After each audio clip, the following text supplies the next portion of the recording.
Akkam jirtu? Nagaa keessanii fayyaadha.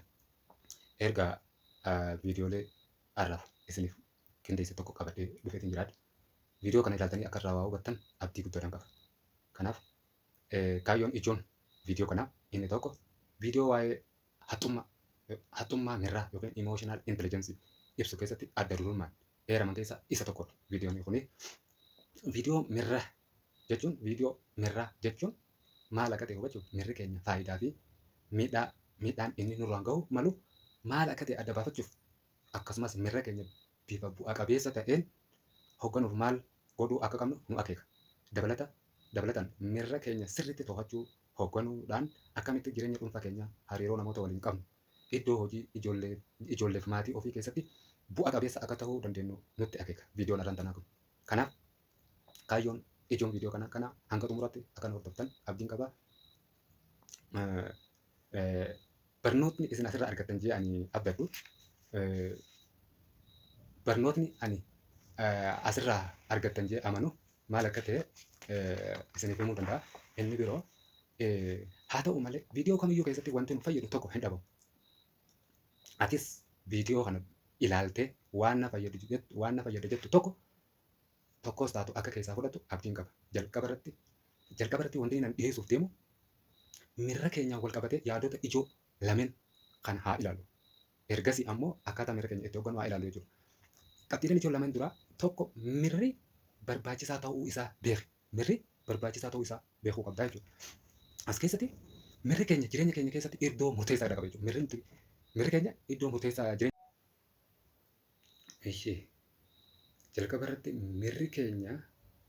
mirra keenya wal qabatee yaadota ijoo lama haa kaafnu. Inni tokkoffaa fi inni ijoon mirri barbaachisaa ta'uu isaa beekuu qabna. As jalatti mirri keenya jireenya keenya keessatti iddoo murteessaadha qaba. Mirri keenya waan ijoo sadiif nu fayyada. Inni tokkoffaan waan haaraa barachuu fi inni lammaffaan namoota biroo wajjin wal baruu fi inni sadaffaan immoo murtoowwan garaagaraa murteessuuf yommuu ta'u, adaaduma yookiin kallattuma jiruu keenya keessatti waan garaagaraa argaa deemnuun waa barataa, hubataa fi sanarraa muuxannoo kuufataa deemnaa jechuudha ilmi namaa. Kun immoo guddina sammuu keenyaa, jijjiirama jiruu keenyaa fi dandeettii mirra keenyaa to'achuu keenya nuuf qoraa deema jechuudha. Fakkeenyaaf daa'imni umrii ijoollummaa isaatti ibidda harkaan tuqee gubate. Mirra gubaatii ibiddaa san lammaffaa dhandhamuu waan hin feeneef jecha irra deebitee ibidda tuquu hin jaallattu. Sun maal ta'aaf jechuudha? Barumsa ta'aaf jechuudha.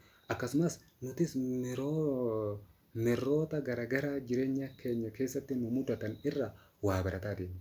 Maaliif daa'imni yeroo takka yoo ibiddaan harkaan tuqitee gubattee lammaffaatti deebitee hin tuqxu. Qabxii keenya inni lammaffaa fi inni ijoon mirri keenya dogoggoraaf nu saaxiluu kan danda'u ta'uu isaa hubachuu qabna.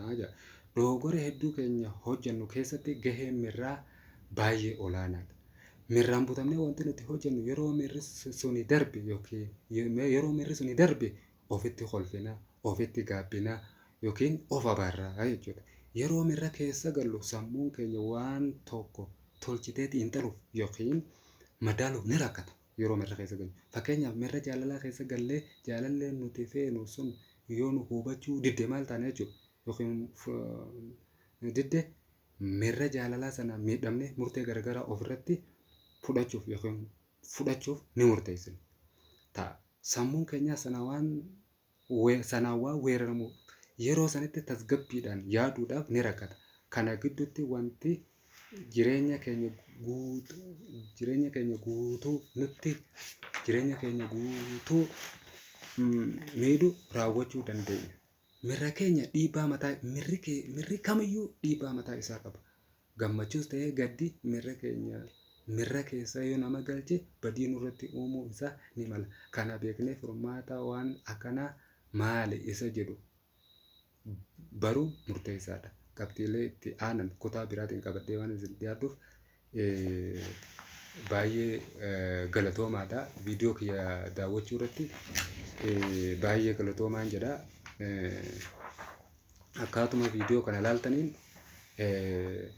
xumura irratti akkuma amma dura viidiyoo garagaraa ilaalaa turtan viidiyoo ilaaluu keetiin waan tokkos taatu xumura irratti akkuma ammaan dura viidiyoo garagaraa ilaalaa turte viidiyoo ilaaluu